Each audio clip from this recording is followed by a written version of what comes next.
You are listening to Come As You Are, the podcast. My name is Amanda, and I'm joined by my two friends, Stephanie and Tyler. We are a trio of coaches on a mission to ignite a collective movement where authenticity, self-discovery, and purposeful living take center stage. Each episode, we go live in the Kaya way.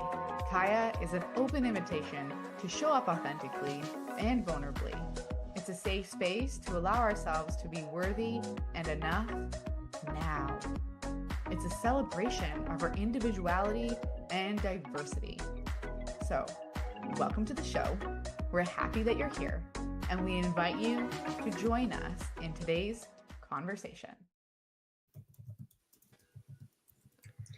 Hello. Hello. Hi. Hello. Here we are. Yes. Another Monday. As we Yes. always say. And something very special about today is that we are four, in case you haven't noticed. We're excited. We have our second guest today, y'all. Woo! Very exciting. Yeah. Gosh, I feel okay. I definitely feel like our energy is like all over the place already this morning because there's just a lot that's happened backstage and with tech and everything like that. So, but we're here in the very Kaya way, and I just want to kick it off with like Kaya check-ins. So, what's the vibe check-in coming into this week? Stephanie? What am I coming in with this week? Definitely a lot of things moving, like you said already. I feel there's so much, I don't know, nervous energy also for me. And so I'm really grateful that we're here where we can ground ourselves and just let things unfold in the way they're meant to unfold. And also knowing that this is a really safe space and that I can just, take a breather and be here. So I really appreciate the opportunity to take a break from everything else and be here. A bit like all over the place, nervous. Yeah, that's what I'm checking in with. Amanda? I think for me, I'm showing up in the truest of realist Kaya way. Because I'm not like feeling 100%. I mean, my voice is weird. Like I just, but yeah, truly showing up in the Kaya way and just I'm here and I'm so excited to have Erin joining us and have this conversation unfold and Yeah. And well, Erin, welcome to the show. How are you checking in terms of your Kaya vibe? Thanks for having me, guys. I'm excited. The sun's up a little earlier here. It was an early morning this morning here on a Monday, but we're renovating, so my house is mass chaos out there. So I was like, how can I make this look somewhat presentable for a podcast today? But I'm feeling good. I'm excited. Mondays are a good time, and Mother's Day was lovely yesterday with my family. So I'm here for it. I love Happy Mother's Day to all the mothers out there. Yes. And I love, Erin, that you're coming with chaos, like renovations happening in the background and everything like that, and the house is torn apart. Very much showing up in Kaya fashion in terms of come as you are. So we're excited to have you here. And I guess I'm checking in feeling a bit fatigued. I have been just going really hard recently, and I'm currently competing in a summer shred challenge at the local nutrition shop, and so I'm hitting the gym and doing all the lifting and cardio and calories and all of this stuff. But it's been a good challenge because this morning I was able to I texted my trainer and I was like, who am I becoming? Because this morning I was doing planks on the Bosu ball, which is like this like balance thing. And I was planking and doing push-ups at the same time. And I was like, wait, who is this? Like, and so that's how I'm checking in. I'm checking in with like a massive like identity crisis happening of like, who am I becoming? And is this actually reality? And so that's my Kaya vibe. So, but anyway, it is great to have everyone here this morning. Let's jump in to a formal introduction of Erin. So Erin Vogt is an ADHD success and systems coach and the host of Busy, Beautiful Brains. I love that name. A podcast for ambitious women navigating business, motherhood, and life with ADHD. A former social worker turned transformation coach, Erin helps women build confidence, clarity, and systems that actually work for their beautifully busy brains without burnout or gosh, I love all of that. And I'm very happy that Erin is here today. So I think we would like to just kick it off, Erin, by just first starting and kind of asking if you want to share a little bit more about yourself and kind of what got you into this type of work. Yeah, sure. Thanks, Tyler. Yeah. I forgot what I had written. I was like, oh, I guess that is what I do. Sounds really good. I love it. Yeah. Isn't it funny when you're thinking about your messaging, you're like, what do I really do? It's challenging. I've been in the coaching space for 5 years, and good old COVID time led to a big shift for me. I worked in the nonprofit sector for 14 years, in between also having kids and moving 3 provinces with my now husband, who I've been married for 15 years. Our daughters are 13 and 9. And I really always wanted to be in the business space. I grew up on a farm in southern Alberta, a village actually, of just a couple hundred people.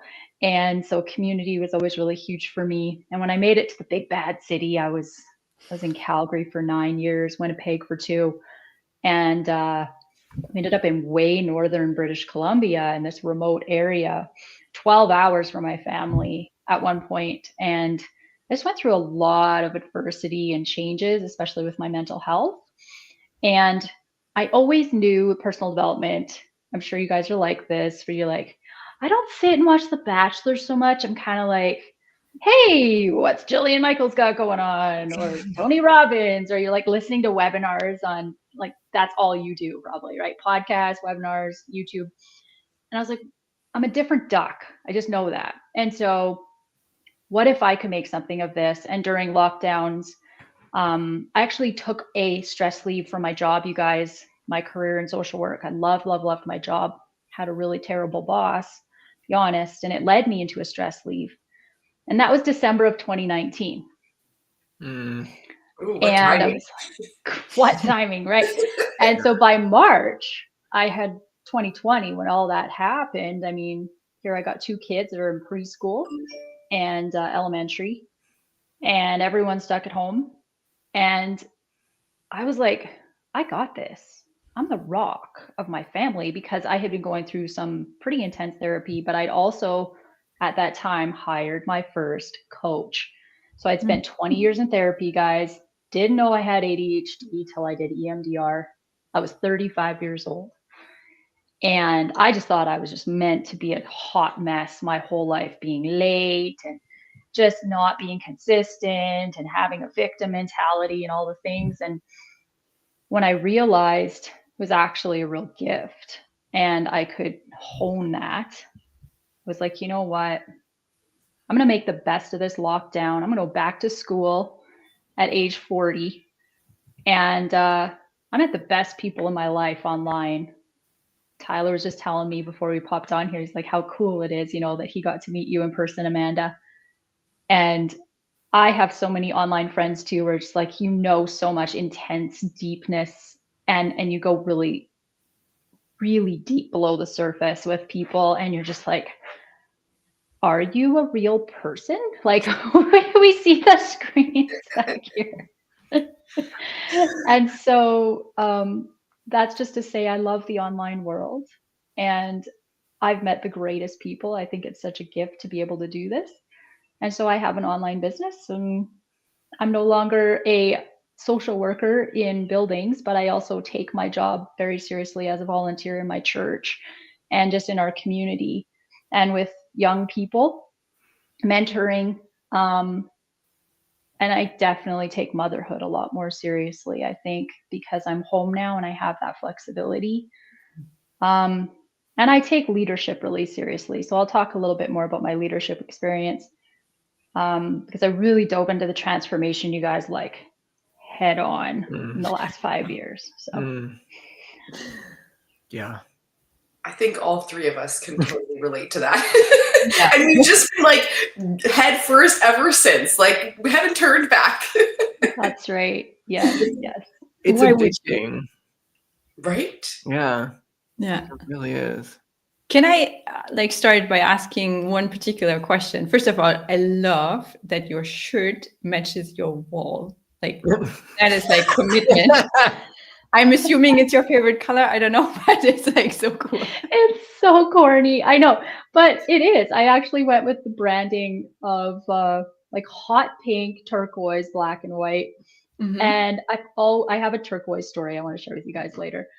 But I had the chance before we started our main renovations. It was in the middle of winter, and I was just like, I need something fun if I'm gonna go on YouTube. What's different? What if I paint my wall pink? And I picked bubblegum pink, and I realized my clothes were primarily pink. And so I sometimes show up with a pink shirt in my wall matching. But I love my this. client from California has this business called the Simple Mouse, and one of the things she does is she does like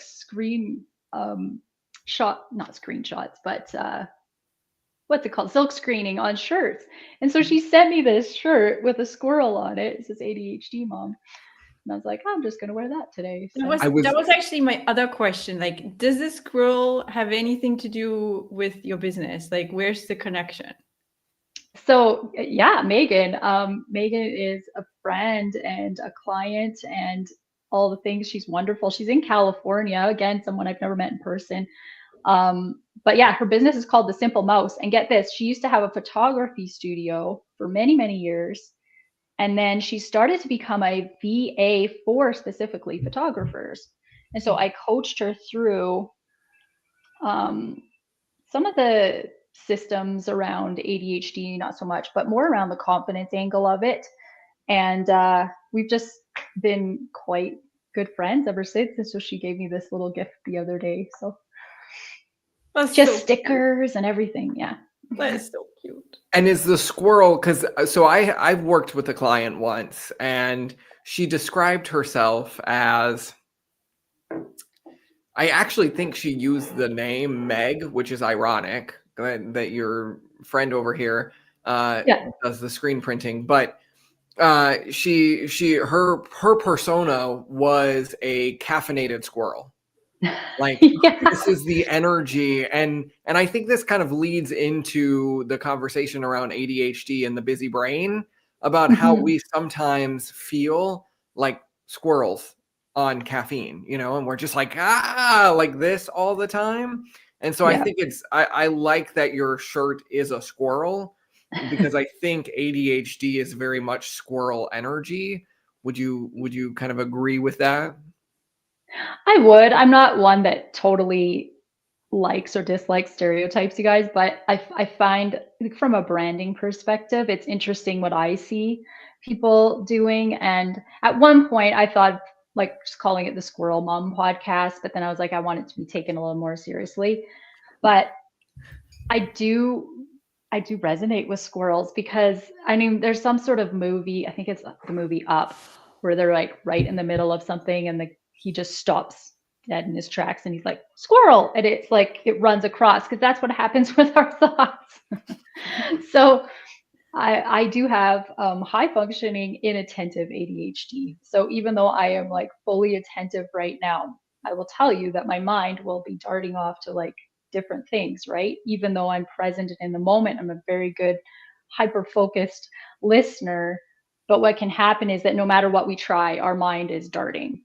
right? Mm. And so we think of it in that regard. And I will talk a little bit more about ADHD if you want, but what I want to do is help defy some myths around ADHD, being that you are generally unfocused, inconsistent, like all these negatives, and really bring it back to the fact that yes, you can have a squirrel brain, but it can actually be a really good thing if you know how to harness that and work within those parameters, and then just know what your boundaries are, but also where you're headed.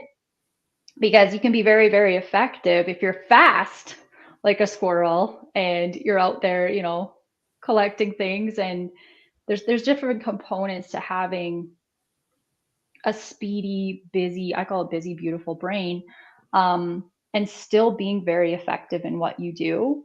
And also, I think the empathy aspect is really huge for people that I work with and that I've met, because we've had to mask ourselves most of our lives until we really found our authentic voices. And so we get what it's like to be looked down on and to be just kind of, roll your eyes behind your back kind of thing, or just assume that you're going to screw up, and then always apologizing a lot of the time just for the smallest things. And so I want to defy the myths around ADHD and really help people understand the strengths behind it and how it does define entrepreneurship in a lot of ways. And the more I research about it, I find like how many people in the entertainment world who are creatives, who are running businesses, any capacity, we're finding out ADHD is a very common, and it doesn't have to be a prison sentence. I have so many things because I have so many things because I think there's a lot of people out there right now who are kind of like very unofficially self-diagnosing themselves with ADHD as we're learning more about it.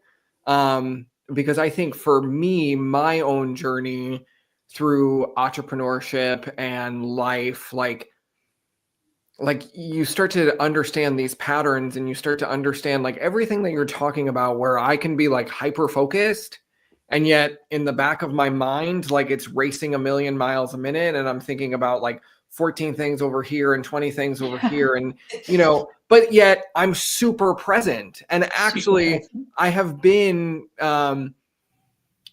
sometimes like I will go into like I call it my day glaze, where I'm just kind of like I'm present, but it doesn't look like I'm focusing, but I'm hearing everything that people are saying. And like people will call me out all the time, and they'll be like, Tyler, are you even listening? And then I'll repeat everything that they just said. And I'm like, yeah, well, just because I'm not looking at you does not mean I'm not like aware or present. And like my friends have done that to me. They're like, you're not even listening. And I'm like, yes, I am. Here's what you just said. But it's like I feel like for me, and I'm excited to talk to you today, Erin, because if you can't tell, because I've realized, as I've gone down my own coaching journey, I've spent a lot of time figuring out like who I am as a coach and what it is that I do and everything like this. It's such a process, when you get into this space. And, I realize that what I love the most in terms of coaching is helping other coaches and entrepreneurs like master, I say, the 4 M's. It's their message, it's their marketing, it's the mechanics, and then it's the mindset. That's what I do in a nutshell. And a big part of that is the mechanics, and it's the systems behind success. And for me, I've branded myself as like the unsexy success coach. And I teach the unsexy systems that lead to sales. So building funnels and automations and things like that. But like for me, and I think why I got into this space was, for me, entrepreneurship has been so challenging because my brain is so busy, because my brain is so flooded with like ideas. And I think as entrepreneurs, we're visionaries and we have big dreams and big ideas. And for me, one of the most difficult parts of my journey was figuring out, okay, how do I operate? And how do I actually build out a sustainable system that's Yeah. going to support me and allow my brain to like breathe. And that's been some of my journey. And again, I would call myself ADHD. I've never been formally diagnosed, and I think there's a lot of people in this space that self-diagnose with ADHD. But I would love to know from you, Erin, what are some of the myths that come from ADHD? Because growing up, anytime I heard the term ADHD, the only thing I thought about was like hyperactivity and somebody who couldn't sit still. And now as an adult, I'm learning so much more about ADHD that it's like, oh, this is signs of ADHD and this is signs of ADHD. So can you speak more to what are some of the big myths in this space? Yeah, I'd be happy to. And thanks for sharing that, Tyler. It's an interesting world we're in because everything is available at our fingertips, right? So yeah, hang out on TikTok for half a second and guaranteed a reel is going to pop up of somebody who thinks that they're an expert in talking about it. And I won't say that they don't have that experience, they do. But what I like to do is go to the people who have been studying this for decades, like people like Dr. Russell Barkley or even Gabor Mate, or just like around the habit side of things. And I think the biggest myths are that we have to live in this way and we have this identity for life. So it's like you get you get a diagnosis with it, and it's almost like you get this period. What happened for me is it's almost an excuse that now you get to be late all the time. Well, I just have ADHD, right? And so I'll be honest with you, this is what happened for me. I was in a therapy session. I've been doing EMDR therapy. Are you guys familiar with that? Right? Trigger-based stuff around trauma. And my therapist, I did not know this about her.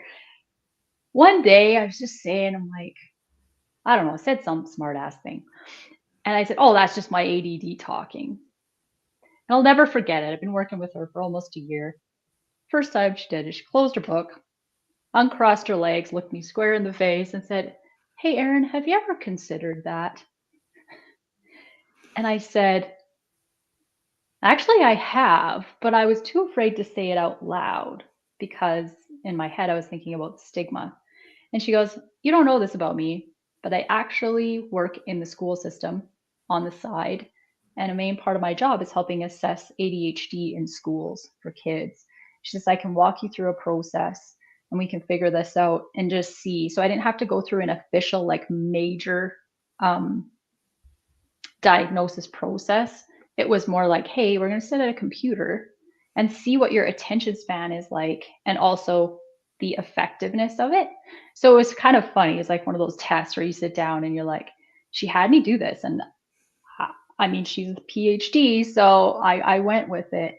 But you have to like hit the space bar when something comes in auditory. Can you hear it? And then how fast are you doing it? So anyway, I did this pretty comprehensive test, I think 2 or 3 times. It wasn't just one night because you could have an off night, right? I think I did it 2 or 3 times over like a month. And she came back and she says, you have high functioning inattentive ADHD.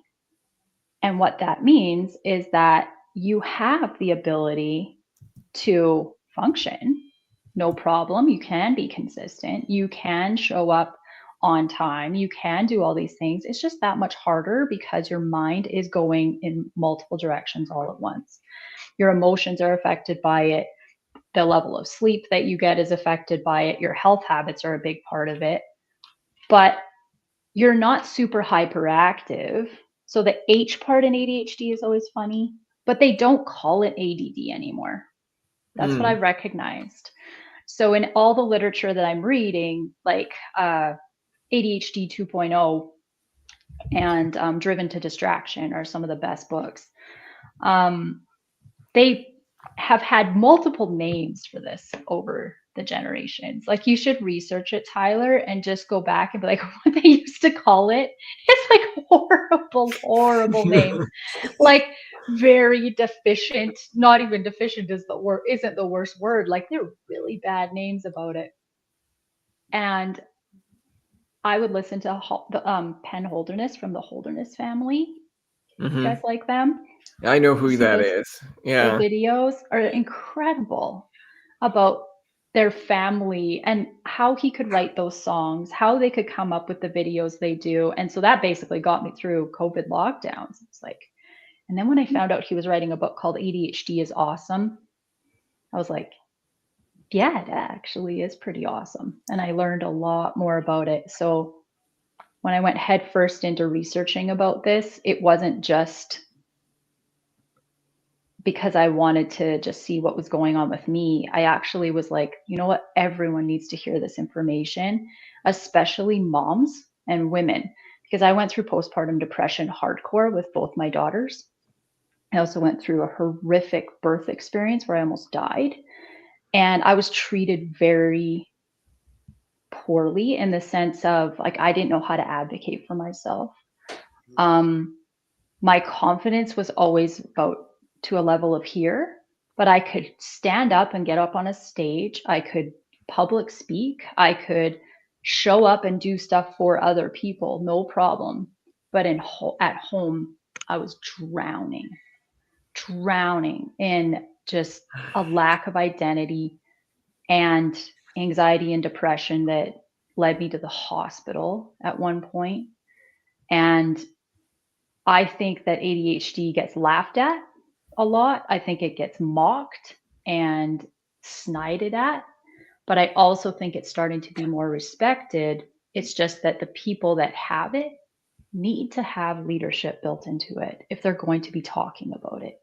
And why I say that is, if you've done your research on what it truly is versus what it isn't, and just because someone presents in this way, in this experience, we have to remember the context of that person's age, their experiences, and also, are they doing it for clickbait? Let's be honest. It's pretty sexy now to talk about ADHD on Instagram and get tons of hits. Look at the viral videos that go, right? But when you talk about the actual parts of it, yes, it's relatable, but the reason it goes viral is why? Why do you think that videos go viral, you guys? I'm going to put you on the spot. Yeah, no. To me, I think it's like you're really pushing the boundaries on, like, you know, very thought-provoking, but beyond that, you know, like, you're really going to an extreme. Because even some things, you know, like, you hear the headings and you're like, what? Like, the first line, and then you're like, okay, like, what is that? Like, you know? But yeah, then, so I think it's pushing the boundary. Stephanie, what do you say? But then I agree with that. But then the thing is that this, like, boundary is based off of, like, common opinion. And this is where it gets tricky, because, like, especially with a topic like ADHD, so much misinformation, so much stigma, like, it's just the common societal perception of it is so off that when someone does go viral on, like, ADHD topic, for example, they're kind of benefiting from this faulty image that it has. And this is where, for me, for example, I have, like, crazy high integrity. I could never do that. Like, even if I would potentially be able to create viral content, if I know it won't benefit, if it's to create a laugh, yes, I get that. But if it, like, kind of damages because it just persists you get what I'm saying, right? Like, if it persists the overall opinion of what people perceive ADHD to be, then it's actually harmful. And this is where I see, like, right, like, such a huge challenge, with that kind of stuff. Tyler, did you have something to add? A lot, but I'm not going to add, because that'll derail us completely, because I'm having a massive, like, aha moment myself around what I hate about social media and the spread of misinformation, and everyone's got an opinion, and Yeah. everyone's got thoughts and ideas, and all of this collective, everyone's individual opinions is only exacerbating like the problems. And it's, you know, it's one of those Totally. things where it's like, again, coming back to misinformation and what Stephanie just said around integrity, I was like, oh, that's Yeah. a word. That's a word that like I have to sit with for a minute, because like there are people that just create content, as you were saying, Erin, for clickbait. It is Yeah. straight up, their goal is to go viral, their goal is to monetize all of this, and they don't care if they're spreading misinformation, as long as they're getting the clicks, as long as they're getting the views. And that's my issue with social media and the space of creating content, is that like, if you're going to be, you need to become a conscious content creator. And there's a lot of unconsciousness in the creation space right now. I love that you said that. And I'm just going to go on my little soapbox here about social media for a minute. Please. Because, guys, for 5 years, like, I am no stranger to social media in the sense of playing the game, right? And just like the networking groups and, you know, like just accepting friend requests like crazy and sending them out and playing the game. And I actually, this happened after I did a workshop that was actually my most successful workshop to date. I called it Spinning to Winning, the Get Shit Done workshop. And I basically was like, hey, if you got an email inbox that is out of control, I'm going to show you how to get rid of that and go from thousands of emails down to something that you can actually view. A simple system. It was a lot of fun. One of my guys, actually a friend of mine, he went down over 5,000 emails in 20 minutes. Wow. And I taught him how to just delete the ones that you don't even look at. It was a very simple just settings tab thing that we figured out. And I was like, I just want to prove to you guys that you can do it, for one, right? You don't have to always just put it on the back burner. So anyway, I did this workshop. I put tons of promo out for this workshop, which I don't love doing. And I realized in the meantime, I got stuff going on with my kids and we're looking to renovate our house. And I just decided, I was like, that's it, I'm done. And I just stopped using Facebook. I took it off my phone. I stopped using Instagram. I took it off my phone. And to this day, I'm still not on there. You guys, I did put up a little bit of promo for this podcast. But the reason being is because I was addicted to it so profusely. And I had so many people that I'm not connected to at all that were in my world, and they were just DMing me all the time. And you guys know the sleazy DMs being a coach. I know you get it. Yeah. And I was like, that's it. I'm not going to play the game anymore. I have more than enough contacts of people in my world and word of mouth that I can build my business. I have my email list, and I can show up, and I want to do long form content that makes a difference and moves the needle for people. So that's why I basically have switched my whole gears towards YouTube and a podcast. And so it has been life-giving to not be on Facebook, because I signed up for it just like you probably all did in 2007. And I realized it was actually my kids that taught me this, because my kids are 13 and 9.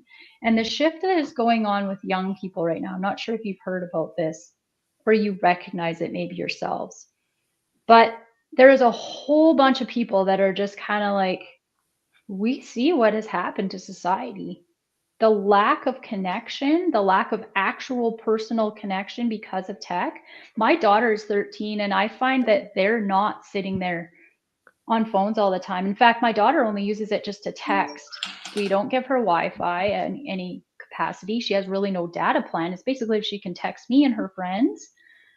And my girls love to just hang out on Google Images and draw things. And of course, they like to watch funny YouTube and stuff at home, but they're not even wanting to do social media. And they kept telling me, they're like, Mom, like if you take a funny picture, I was making reels and stuff. I was like, this is a game and it's a circus, and I'm not going to do it anymore.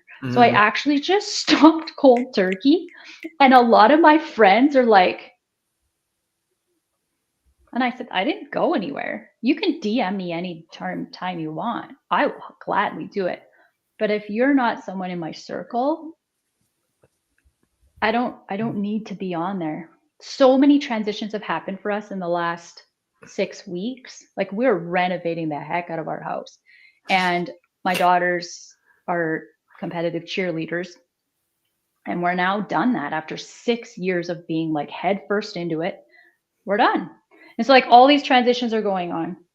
And most of the time my brain would be like, how can I share this content? How can I put these reels up? How can I do these stories? Because we're all playing the game, right?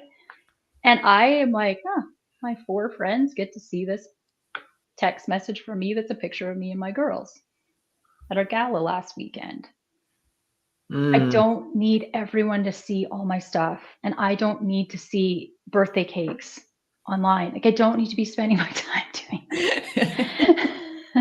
I don't care about your dog. I like that, like, there's so many things I could talk about it forever, but I just realized how much time I've gotten back with my girls, and it's precious time. It's hit me. My daughter's 13. I only get 4 more summers with her, right? The last 5 years, I've spent so many hours logged behind computers doing funnels, Tyler, right? Online stuff while everyone's at the lake. I just don't want to play that game. So I switched things up, and it's just been so much better for my marriage, for my physical fitness. I'm excited because it's springtime here, a lot more time to go out for walks with the dog. And like, I just was trapped behind this computer. So I'm a weird duck. I'm not doing the social media thing. But I think that's awesome. I go through like phases of like doing social media detoxes where like I don't use social media, and Sundays is like weekly where I just, and it for that exact reason, right? Like that presence that we lose because we're so just mindlessly, like we don't even realize how caught up actually we are in it until we take a step back. Like whenever I do a social media detox, it's amazing. Like, you're going to, I don't know, like Starbucks and waiting for my coffee. Well, actually, I don't drink coffee, but I'm waiting for my drink to be made. And then, you see everyone standing there waiting and everyone's looking down, everyone's scrolling, and you really start to notice how dependent we are. Or even, I'm not using the technology. I'm taking a break. And I even notice myself, like, that automatic, like, oh, I'm about to take my phone out, but for what? Like, why? And we do this so unconsciously. So I love that you're talking about that, because it's important for us to be mindful of this and be aware, especially when you have kids, not only the time you're taking away from spending with them, but also that example that we're giving to them about like, just like give all your time away to social media. And that just doesn't seem like a good long-term plan. Like, and so many kids are doing this. And it's not even that. So like in my work and working with young people, like they aren't completely oblivious to this either. Like they're aware of it, but they don't know how to make it stop. Because everyone, quote unquote, everyone is doing it. And it's just, it's kind of scary actually to think like where we're heading with technology. Though, I mean, I'm grateful for technology that it gives us these places and spaces, things like this. But it's there's a fine line. Totally. I love that. Yeah, my husband went off social media. Well, I mean, he still has it, but he was like playing a little game. He's like, oh, I'll put up a picture of the girls for something. And he's like, oh, like tons of likes and stuff, right? And then he put up something that was a tad bit, just his opinion on something that was to do with what was going on. Must have been politically or I don't know. And he got like 2. And he was like, isn't that interesting, right? Like within 3 hours of each other. And he was just like, I'm not even going to play the game, right? Like, he has his own hobbies and interests and stuff. And my husband actually, he hangs out on eBay because he trades hockey cards, does very well with it. It's amazing what people pay for cardboard, by the way. Blows my It's got mind. I'm like, pictures on it. It's not just cardboard. It's got pictures. it's got pictures. Yeah. But he's a pretty humble guy about it. And the one day I was like looking at his account and I saw his reviews, and he had over 160 reviews on eBay for being a really good dealer and person to work with. And so I was like, you know what? There's communities other places, right? Yeah. I like YouTube. It can be a little addicting too. I have to put my boundaries up. But what I like about YouTube is that when you're scrolling through the comments, you're getting an idea, because I'm always doing market research, what people are really thinking. But the nice thing is you don't know who the person is. So that you're not associating a judgment on that. Because on Facebook, you see comments, and a lot of the time it's people that you know. Because the algorithm would show you the comment of the one friend that you have on that random post, right?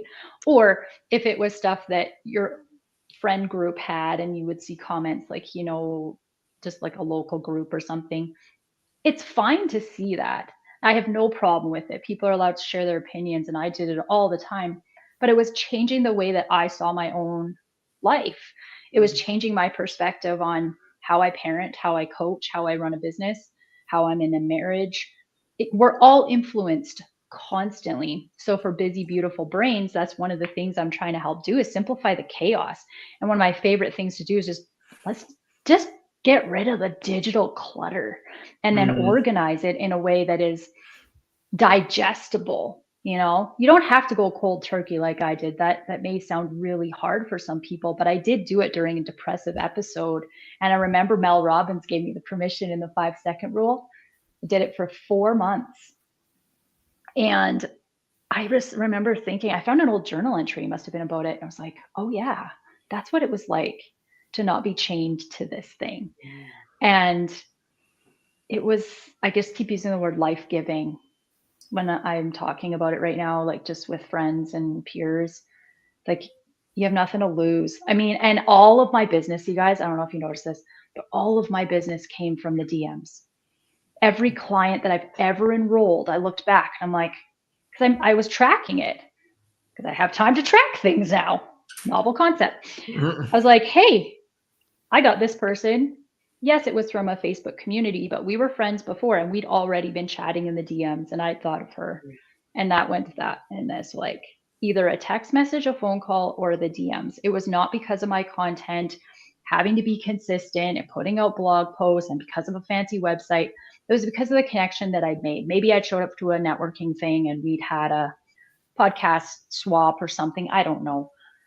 But you know what I'm saying? Like, social media is a game and it's a circus, and I don't think it leads to business. I really don't. I could be wrong, but. Well, and I think it's different for everyone, right? For some people, maybe like, because I feel like we're painting this, we're like, because there's pros and cons to everything, right? And I feel like for some people, maybe that would give them energy. I'm not one of those people. I'm with you, Erin. I'm like, if I don't have to do it that much, like, I'm okay with that. But for some people, maybe it's the opposite. I just think that it's important for us to be mindful of like that, the energy that we're putting into something. And is it life-giving? Is it draining? Like, that's what we need to watch for. Because maybe for somebody, like, maybe we're just, I don't know, like Tyler, Stephanie, I'd love for you guys to like, and I feel like maybe we're in some ways on the same page, but like that it's draining. Yeah. And so when it's draining, then let's, you know, structure our business in a different way so that it can be fulfilling, so that it can give us energy. Tyler, tell us. Y'all, this is my love language. I love chatting about social media because, as I've said many times on this show, I have such a love-hate relationship with the platforms. There are things that I love about social media, like the fact that we do get to connect with different people and as a former documentary film student, like I like the idea of like, oh, we get to make these little micro docs of like our day in the lives and stuff like that. And I'm just fascinated by how people live. On the flip side, I think, to Amanda's point, if what you're trying to do on social media is draining your energy, I think you have to ask yourself, why is it draining your energy? And then what I've found to be true with this is that when I ask these questions, it's because I'm attached to an expectation. And so my energy gets drained when I'm attached to an expectation. So if I show up and post and think, oh my God, this post is going to be the one that finally goes viral and I'm going to, and then it gets like 12 views or whatever, that drains my energy because it didn't meet my expectations. And so I've come to this space now, and this is actually what motivated me to kind of shift my focus in my coaching and with the work that I'm doing with my clients, because I initially started off coaching people on social media because it just came easy to me, like social media. Like I kind of understood the system. I understood the game, I understood what works and what doesn't and things like that. And so coaches were asking me questions and I was like, oh yeah, I'll be a social media coach. I hate social media. I hate the idea of like having to use the platform as a way to grow your business versus like how I look at social media now as, okay, this is just my place to show up and share without any expectations. I don't expect to get business from social media. In fact, I think it's, to Erin's point, I think it's a dumb way to try to get business.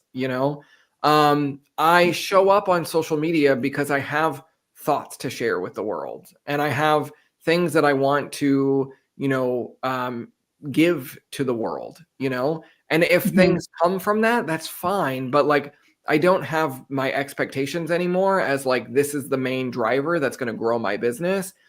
And that's given me a lot of peace here recently. Yeah. And I think, coming back to like my love language around systems and the back end, to me, your back end, having a well-designed funnel that when you do meet somebody and you want to give them a lead magnet or give them, something on the back end, you have an automatic system in place that is going to nurture them, that is going to, take them on a journey so that you're not so dependent on creating content for social media. I think that should be second to your systems and to the, to the automations. And that's what I've discovered, because so many coaches and so many entrepreneurs and business people, they think, oh my God, I have to go to social media and it's got to be my place where I make an impact. And it's like, yeah, no, it doesn't have to be that way. And I think when you let go of the expectations, you free yourself of, that guilt or that shame or that exhaustion, that burnout that you get from those kind of platforms. So I fully agree. Have you guys heard of Sunny Lenarduzzi? no. Oh, you're gonna want to write her name down. Anyway, she is a YouTube strategist who actually is doing things also very differently than normal YouTubers. And she's been very, very successful in it. She's actually from Vancouver in Canada here. And I started looking at some of her stuff and I realized that long form content, because it lives in more than one place, it lives long term, right? Long form content is a place where you can use things like educating, and it's all the things we've talked about today, talking about standing in your zone of genius, knowing what you're talking about, not doing it for clickbait, but really you're talking to a niched individual, and then having that system and the funnel set up in the background, whether it is an online course, a group program, something that leads them to following you, and then you take them along. My coach Matt calls it the water slide. So you're taking them along the funnel, but it's like a water slide and you just keep going down and down and down. And when you have long form content, they can come back at you 6 years from now because they find your stuff, right? If it's on social media, the amount of time you put into putting up a post, a story, reel, unless you're putting a reel on YouTube, right? How are you really going to keep that content going? And then you're constantly having to create new. So Sunny Lenarduzzi is really taught me around, and she gave me permission to do this again. I guess I needed permission, but she was like, take a 30-day break from it and see what happens. And you'll notice the shifts, and you'll initially want to click on your app. You will, like Amanda has said, right? But what if you have an instead? Now, it's not to say that I'm not on social media. If we call YouTube social media, I don't know if we do or not, but I don't look at it that way. I look at it as kind of more my educational vehicle. It's everyone talks about going to YouTube University, like switching out something in your house, like I'm doing right now. How many times do we click on there? How do I hang this picture properly? Right? I've spent a lot of time on YouTube for everything. Pinterest. I'm like, yeah, go ahead. Finish what you're going to say. I just think there's other ways to do it than it's more of like a billboard situation with Facebook and Instagram. LinkedIn also has definitely, I've been afraid of LinkedIn. I will be honest with that. I feel like it's like, I'm not cool enough to come to the college dorm party. Like because I wasn't corporate, I was in the nonprofit world, and now I'm in coaching, and it just doesn't seem like it gets taken super seriously. And that's not to stereotype it, that's just how I feel. And I'm moving into that. But LinkedIn has its place too. And I just think that if you're hearing this, if you're thinking, maybe I am spending a lot of time scrolling through and it's not really creating a lot for my business, there are other opportunities. Another one I listened to is Stephanie Gass, who talks about podcasting and has taken her business to 7 figures. She's actually an online Christian coach, but she taught people how when you're in the podcast world, people aren't on their phones because they're not looking at video. So for people with busy, beautiful brains like myself, it's much easier to listen to it while you're doing dishes, going for a walk with your dog, driving, because you're not near your phone where you can just be like darting your attention and focus. And podcasts convert a lot better when it's just through, an audible form. So I've been studying her stuff too, and just realizing, there's other options for people. And so I'm just discovering other things for my clients as well, who I help through these types of things. Also understand, a lot of people with ADHD, I'll be honest, they don't have their digital life in order. So like a CRM can feel like a foreign language. It's like being stuck on this island and you don't know what the heck you're doing, right? And like, what if you use Asana or ClickUp or things like that? I realized I was just doing that inevitably, and I'd gained a lot of interest in it. So now I'm just helping people with those types of systems. And the last thing I'll say is that the other type of systems that I'm really wanting to help people with, and I do see a need for, is systems in your home as a mom, right? It's okay to pull your crock pot out and have a meal plan, but also not just look at the meal plan and print it off on your fridge, but how do you focus on that and do that? And so going through like the really specific components of having systems in place for keeping your house tidy, organized, delegating to your kids, and just not having this pressure all the time that you have to live with because you're running a business. And so I think there's just so many opportunities for women and entrepreneurs in general, whether or not you have ADHD, to step into their leadership around systems. And it doesn't have to just be a funnel to be a system.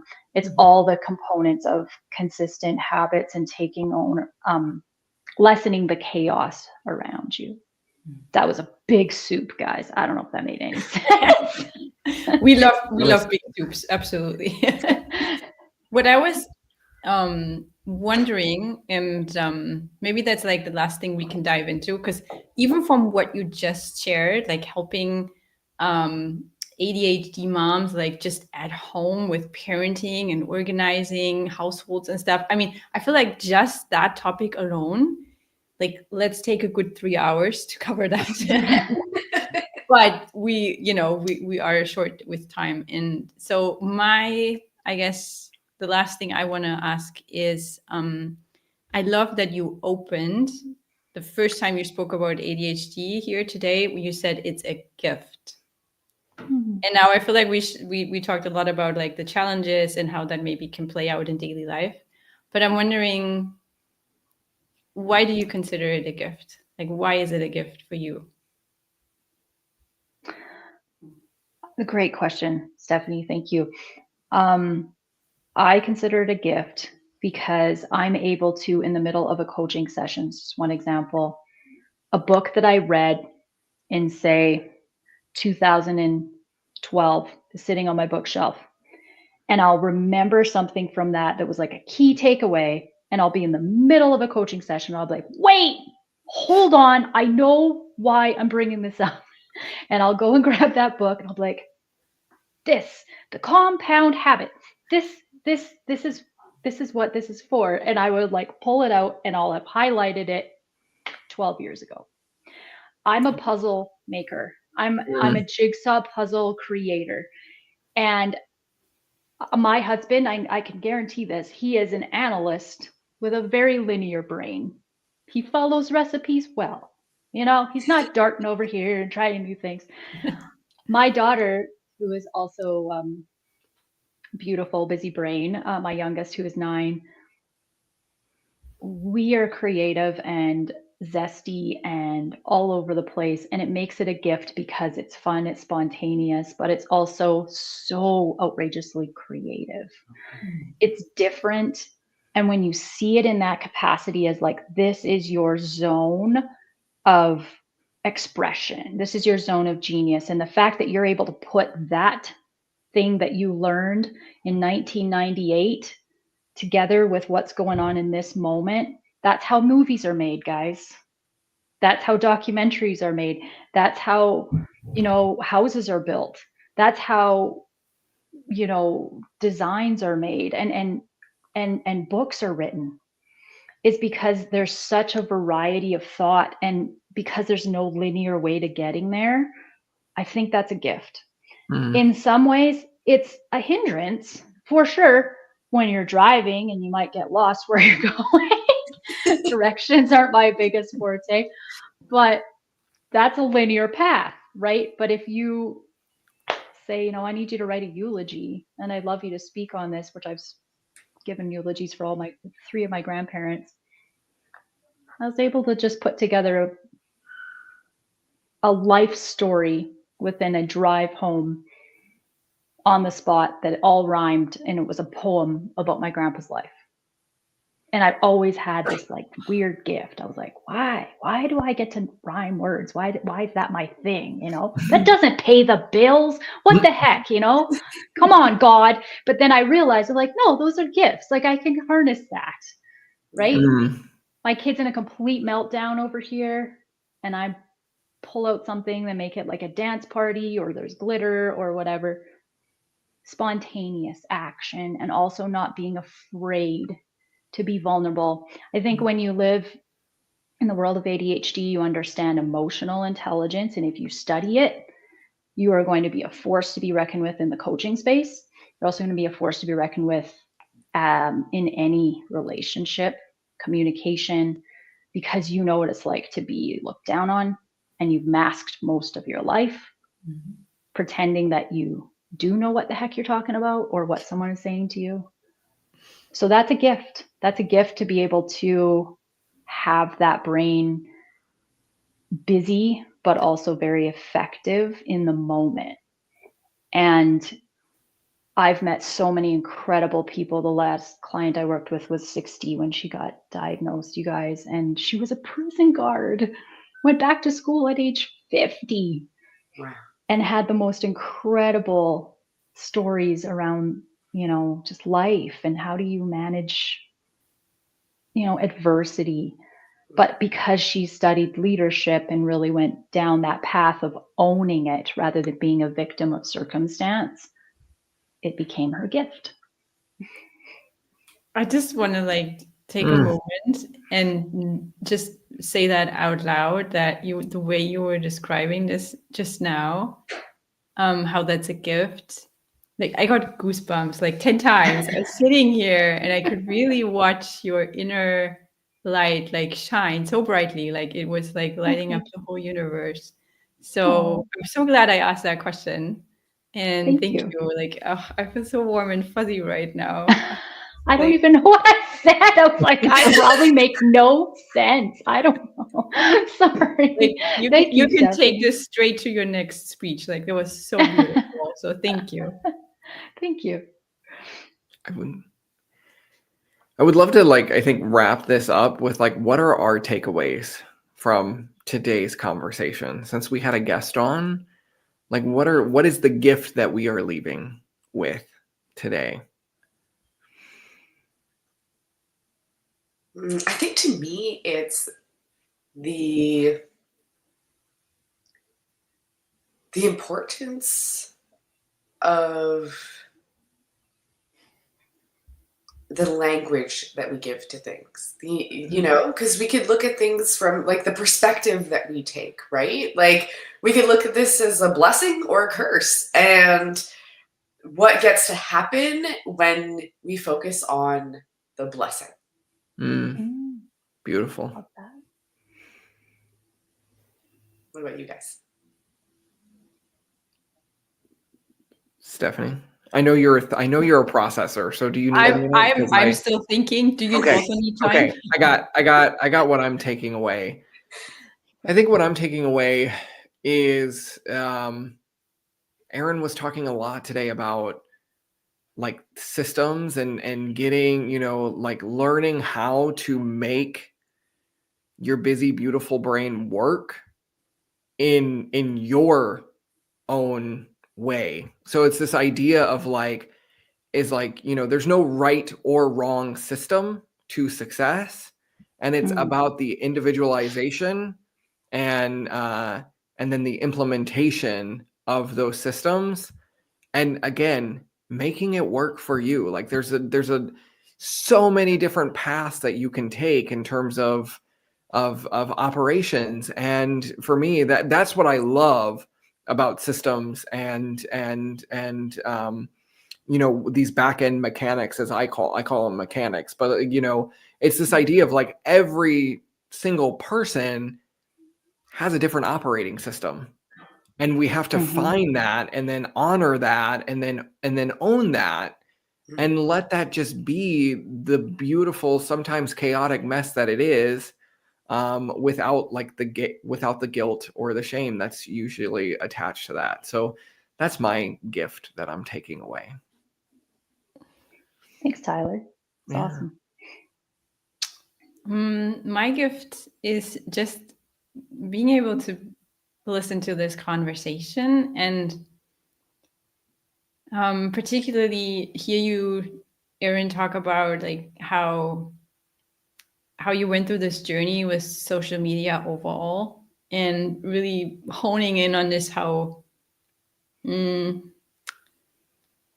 was such a how it had such a negative impact on your life that maybe you have not even been aware of while you were in the midst of playing the game of social media, and being so open and vulnerable about this and sharing it so that other people can now see oh yeah, shoot, this is taking a lot of time and it's not really getting me anywhere, and if I have expectations I'm probably going to be disappointed anyway. And now how you've turned this around for yourself to make it work and really being able to appreciate the time you have now with the extra time you have with your family now so much more. So just listening to that was just something I really, really enjoyed today. So thank you. Thank you, guys. That was fantastic. I just appreciate the opportunity to be in your space, and I love what your brand is about. Come as you are. I think you're going to have even more incredible, authentic conversations with guests as you come along. I have lots of people I could recommend for you. Send them our way, because we're really enjoying guests. We're really enjoying having just like different conversations. It's always very refreshing when a guest comes in. And so I think we'll end it with just a a lot of gratitude and a lot of heart towards you, Erin, for being here and being here so early with us this morning. Thank you. We thank you so Guys. much for being here. And if y'all are listening and you're really resonating with Erin's work, we're going to link her website in our show notes. I was going to point as if they're like below me. I don't even know where they live. Yeah, look, sign up down below, follow the link, all of that stuff. But no, we will link to Erin's website if you are vibing with her and what she's talking about today. And again, just thank you for being here, Erin. It was great to connect with you. You guys as well. Have a great week ahead. Thank you. Yeah, thanks so much, Erin. Thank you so much. Bye, y'all. See you next time. Bye now. Thank you for listening to Come As You Are, the podcast. You can follow the show on Instagram at Kaya the Podcast and on YouTube and Facebook by searching Kaya the Podcast. If you haven't already done so, please help us keep the conversation going by subscribing, rating, reviewing, and sharing this podcast. And be sure to join us next time for another deep conversation.